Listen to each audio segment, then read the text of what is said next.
श्रीगुरुभ्यो नमः। हरि ओम्। ॐ सनावतु सहनो भुनक्तु सह वीर्यं करवावहै तेजस्विनावधीतमस्तु मा विद्विषावहै। ॐ शान्ति शान्ति शान्तिः. So the next dharana, before getting into the next dharana, we have to understand we have crossed the half the distance, 70th dharana or something we are in.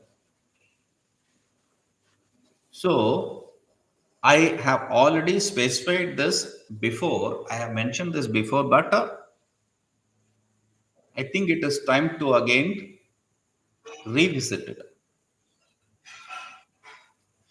Though there are many dharanas, some are anavapaya, some shaktopaya, some shambhavapaya and anupaya. We didn't see any anupaya. That is not for us. So shakta, shambhava and anupaya.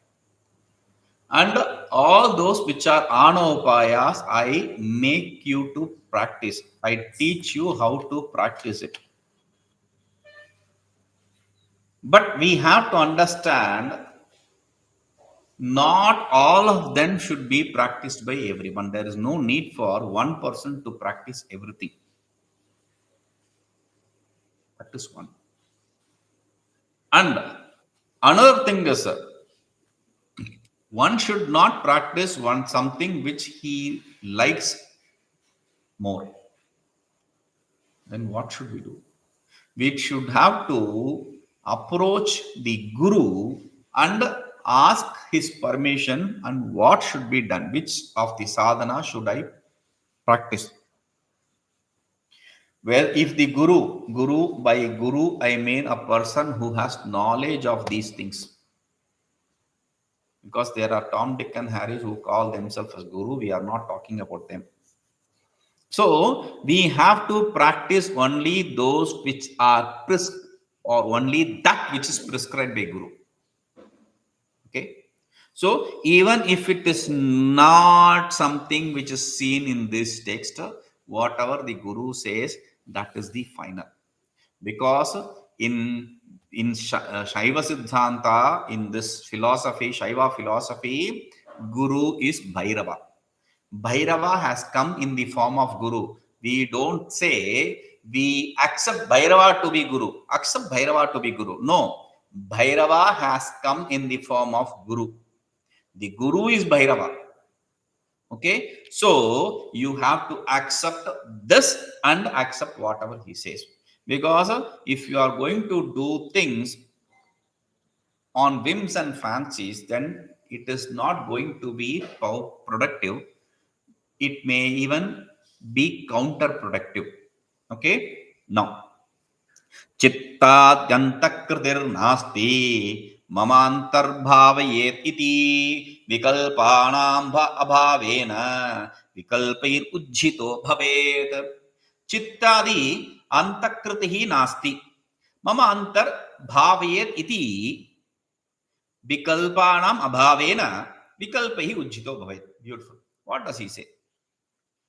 The chitta, etc., antakarana doesn't exist in me. This is what one should have to meditate upon. When one meditates upon the mind, etc., does not exist in me, then because there is no duality, he becomes, yes, he gives up the duality or he becomes established in the non-duality. He establishes himself in the changeless, transformationless, choiceless state. Okay? Now, cittādyantaḥkṛtirnāsti mama antah iti bhavet. Mama antah cittādyantaḥkṛtirnāsti iti bhavet. That is what's the idea. In me, mama antah, inside me, inside the body or in me, the chitta, etc., antakarana don't exist. Antakriti means antakarana. There are external organs, there are internal organs. There is internal organ. External organs are the eyes, legs, etc. So organs of action and organs of knowledge. Internal organ is both organ of knowledge and organ of action according to this, and that is antakarana. The antakarna is not of 4 types, but it is a classified in different types. It is seen in different types according to its action. There is only one mind which is seen in different, which is called in different names according to the functionality. Okay, that is same here also. In Vedanta also we accept the same thing. What is that? When there is a doubt or duality, is it so or is it so? These are there. When there is duality or doubt, that is called as mind. Sankalpa vikalpātmakam manaha. When there is doubt or choice options, then that is mind. Nischayatmiko buddhi. When there is a determined knowledge, that is intellect. Meaning the determined knowledge can be right or wrong. It doesn't really matter. If it is determined knowledge, that is a intellect. That is called intellect. The same mind is called as intellect now. Now, I, mind, that identification, that is called as ego. Okay.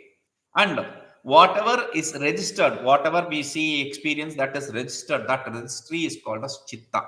Okay. Manaha, buddhi, ahankara, chitta. These are the 4 different names for this mind according to the functionalities.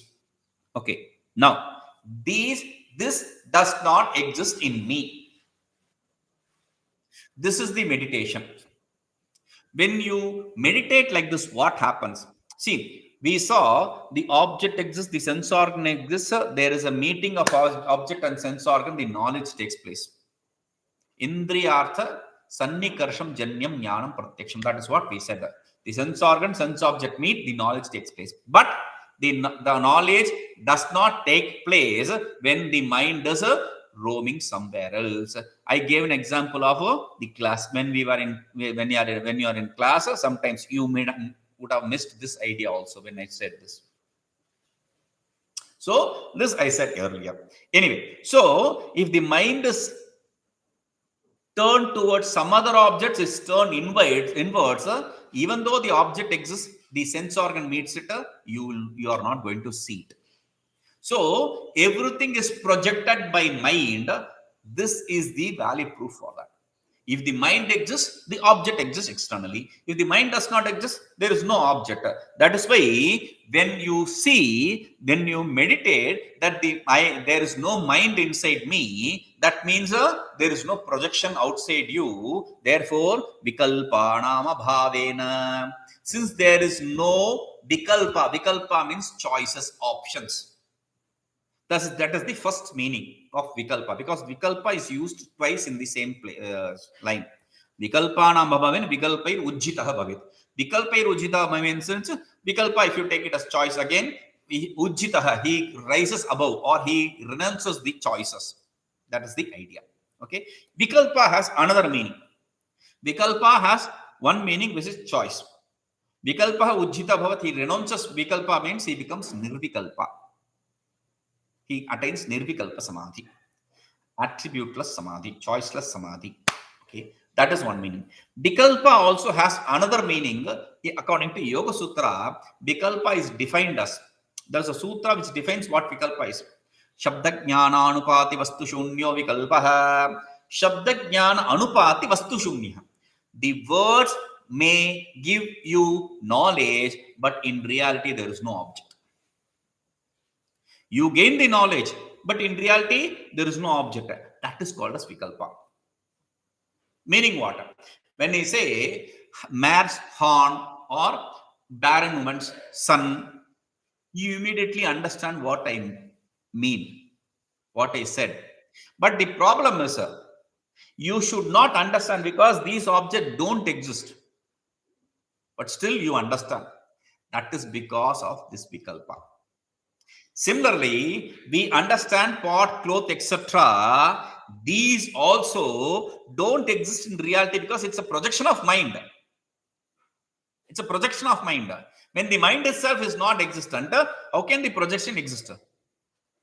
Like in the dream state, you don't see this projection, external projection. There is internal projection. That's a different thing. You don't see the external projection. In the deep sleep, you don't see the external projection. In the coma state, you don't experience the external projection. In the samadhi state, you don't experience the external projection. So the external projection exists only when the mind exists. Vikalpānāmabhāvena. When there is no external projection, since there is no external projection, vikalpairuñjhito bhavet, he renounces, he goes beyond the vikalpa, means he becomes established in the nirvikalpa samadhi.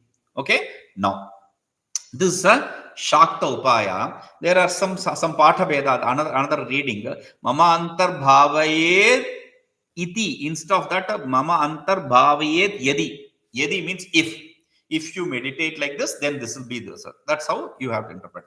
And again, the vikalpānāmabhāvena, there is another reading, vikalpānāmabhāveyapi.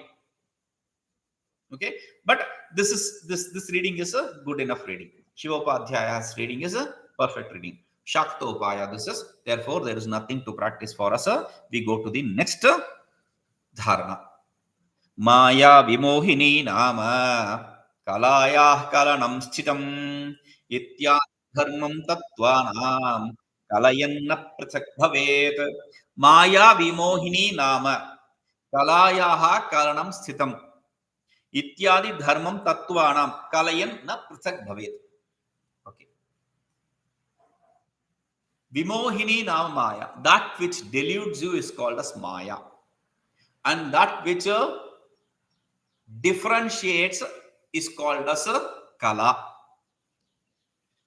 When you understand these characteristics belong to those objects or those substances or those things,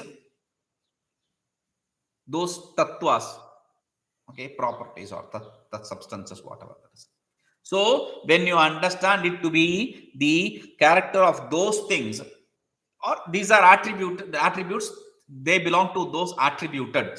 Okay, when you understand that, you give up that the duality and na pṛthagbhavet, you become not different from that. Meaning they all merge in you. They don't have existence, different exist. Or na pṛthagbhavet means na. Another reading is kalayanna pṛthagbhavet. Instead of that, na pṛthagbhavet. Na means purusha. That is how it is interpreted. Purusha. Purusha becomes different. Purusha becomes different means he becomes individual. He is not related with the prakriti. We'll come to that later. Māyā vimohinī nāma. Māyā is the deluding power. This is like Vedanta. Yes, this is similar to Vedanta because here also they accept Māyā to have this power. In Tantra Loka, it is said Māyā cha nāma devasya shaktir avyatirekini bheda avabhasa swatantriya tatahitaya kritaha. Māyā cha nāma devasya shakti avyatirekini shakti. Māyā means the gods non-independent, non-different. Avyatirekini means it's not different from the God himself. Because we saw Shakti and Shaktiman. The power and the wielder of power are not different. Okay. So this power of Māyā is something which is not different from Bhairava himself. And what does it do? It projects the illusion of a duality. Bheda avabhasa. It shows you the duality. Not establishes the duality. It shows you the duality. Swatantriya, and it is independent. Tayahi tatahi taya. That is how you see all these dualities. And again, in another place it is said, Sa jada bheda rupatvat karya chasya jadam yat vyapini divahetutvat sukshma karyakalpanat. Its inherent nature, the Māyā's nature is defined in another shloka which says Sa jada bheda rupatvat. It is inert because it is duality. What? Duality means inert? Yes, duality means inert. That's one thing. Another reason is karya chasya jadam yat. You can also see the effect of this Maya is also Jada. See, whatever is in the cause is seen in the effect. This whatever is in the effect is seen in the cause. We see this as Karya Linga Kanumana, inference seeing the effect. If effect is inert, therefore the cause should be inert also. Okay, so in this way we understand the effect of the world is inert, therefore the cause for the world Maya should also be inert. Okay, then Vyapini, it is omnipresent. How can Maya be omnipresent? Because it is creating the space. Space is omnipresent. Something which is atom sized or medium sized cannot project this space. So this Maya is also omnipresent, all pervading. Okay, then Sukshma Karya Kalpana, it is very subtle. Why? Because it is what is projecting everything, but it is not seen, it is not experienced, it is not visible to you. Therefore, it is a subtle. This is what is defined in the Kashmiri side text. So, Māyā vibhedini, kalāyāḥ kalanaṃ sthitām. Kala, vidya, raga, etc. We saw these as kanchukas. Kala, kala,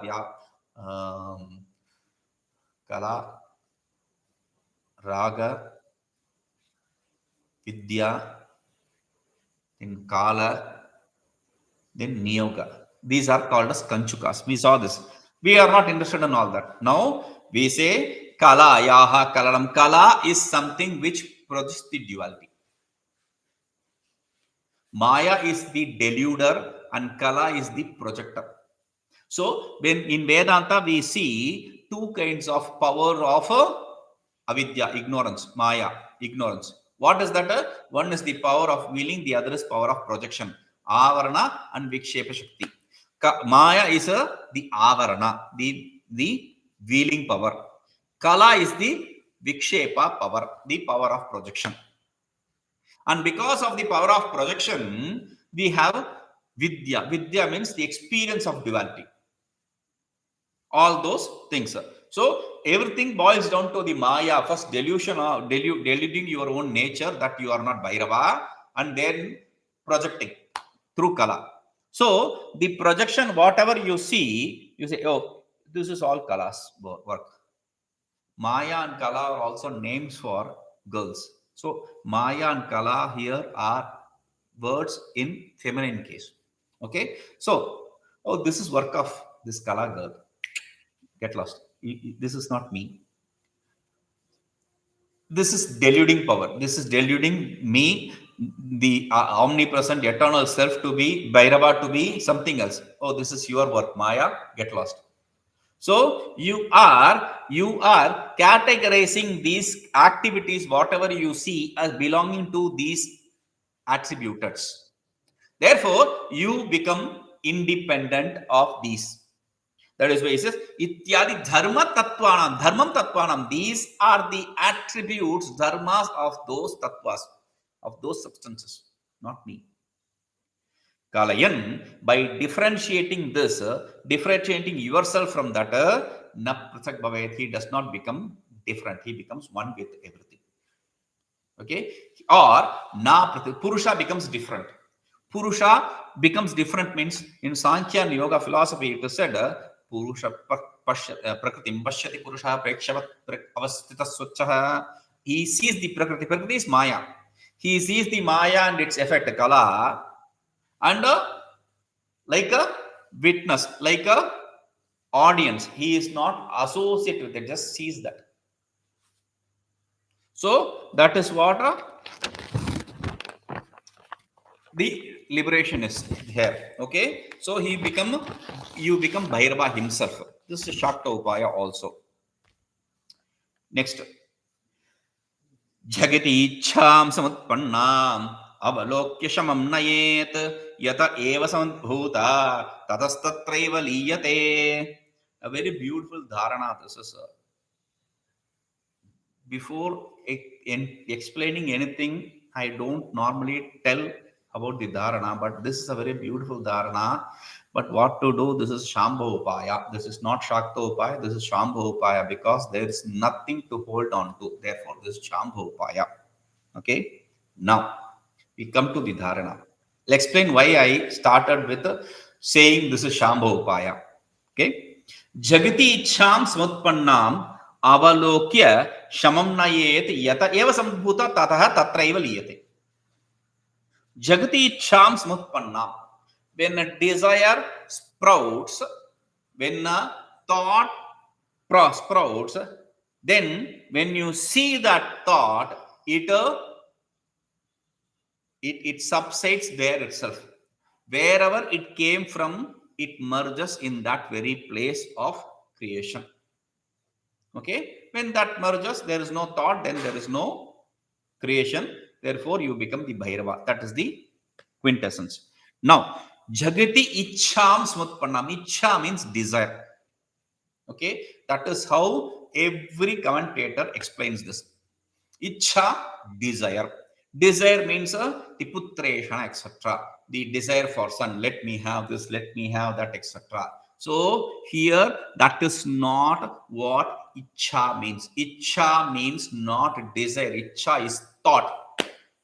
Then why did he, instead of vritti, why did he say ichcha? Because jnana, you have knowledge, then you have the intention, that is called as ichcha. Then you have a pravritti, action. Knowledge, desire, action. Knowledge, desire in the form of thought function, then action. So everything, every thought function is named as ichcha here. Ichcha means desire, because everything boils down to desire. Even hatred boils down to desire when you look at it, because you desire something. If you don't gain that, you are angry. If you desire something and someone gets it, you become angry towards him. You want to destroy that person whom you are angry about, then there is a desire to practice something to destroy him. So everything boils down to desire. That is why this thought function is represented with the word desire. Okay? Now, jhagitīcchāṃ samutpannāṃ. When the thought of any thought, when the thought arises, you have to inquire into it, look into it from where it starts, then it merges in that very place. Why I had started with this is Śamaṃ, because this is a sadhana which is prescribed by people who are Buddhist or following those similar teachings. This is a very good sadhana. Watching your thought is a very good sadhana. But the problem is, first of all, people don't know they are thinking itself. Everything is action-based. There is no thoughts there. They just act without thinking. So first you have to understand there is a thought behind every action. Now, how the thought arises. How you have, from where it arises. And after knowing all these details about the thought, you can find the thought. And I said the thought and the prana, they start from the same place. You control one, the other is as well controlled. Okay, so they stem from the same heart. Okay, so when you control this, now, even if you understand where the thought function arises, there is a problem. What is the problem? When there is a thought, you are watching it so that it subsides, but instead of it subsiding, there is another thought. You are suppressing this thought, but another thought, another desire arises. You try to suppress that another desire. So when you suppress one desire, the other desire arises. So it is impossible for you to control the thought. That is the idea. Now, when you have this as a doubt, when I watch the thought, one thought gets suppressed, but there is another thought which arises, right? True. There you have to practice something called as ummesha. Vasugupta, another great teacher in the tradition, he says, Abhinavagupta is the author of Tantra Loka, he is a great teacher. Another teacher is Vasugupta, who says about this Unmesha. This is a technique called Unmesha. What does he say? Eka chinta prasaktasya yatasya aparodayah unmesha satu vigyeyah swayam tam upalakshayet. Eka chinta prasaktasya yatah syat apara udayah unmesha satu vigyeyah. Eka chinta prasaktasya, when one is thinking about, when one has one thought. Chinta is the word he is using, not ichha. Chinta here is not worry. Chinta is a thought. When you are involved with one thought, yatahasyat aparodayah, there is another thought which arises. When you are involved in watching one thought, there is another thought which arises. Unmesha satu vigneha, that should be understood as unmeya. What does that mean? Unmesha. What does that mean? That should be understood as unmesha. What does that mean? Swayam tam upalakshet. You have to inquire into it, from where this thought is coming, for whom this thought is coming to. That is the inquiry process. Now, this is exactly what Ramana Maharshi prescribed to all the people. Whoever comes, they say, I want to know who I am. See who has this doubt. Bhagavan, I desire to. See who has that desire. This is exactly what he prescribed. Okay. Now, one more thing. Chinta is not worry. Why? Because another statement from same Vasugupta says, Na chittam nikshipe dukkhe. Shloka which says, Na chittam nikshipe dukkhe. Dukkhe, in grief, in sorrow. Chittam na nikshipe. Don't throw your mind. Don't immerse your mind in sorrow, grief. Therefore, this chinta is not grief or sorrow. It is thought. Okay. So, Yeshana is thought. Chinta is thought, because we understand you should not immerse your mind in sorrow, grief. Okay. So, when you practice this, that is why now we come to this upaya, shambho upaya. This is not shakta upaya, etc., because you are not watching anything. Though you are watching the thought, you are holding on to the absence of thought. You should have to stay in that state. Therefore, it is a shambho upaya. If you say I am holding on to a thought, you are not really holding on to that. You are just looking at the place where it arises from. Where are you coming from? It goes away. So, if you say I am holding on to something, then it can be shambha upaya also. But the thing is, since people don't even realize that they have thoughts, etc., they have vrittis, etc., it is impossible for everyone to follow. Okay? But this is a very good sadhana. We'll see. Om Purnamadaః Purnamidam Purnāt Purnamudachyate Purnasya Purnamadaya Purnameva Vashishyate. Om Shanti Shanti Shanti.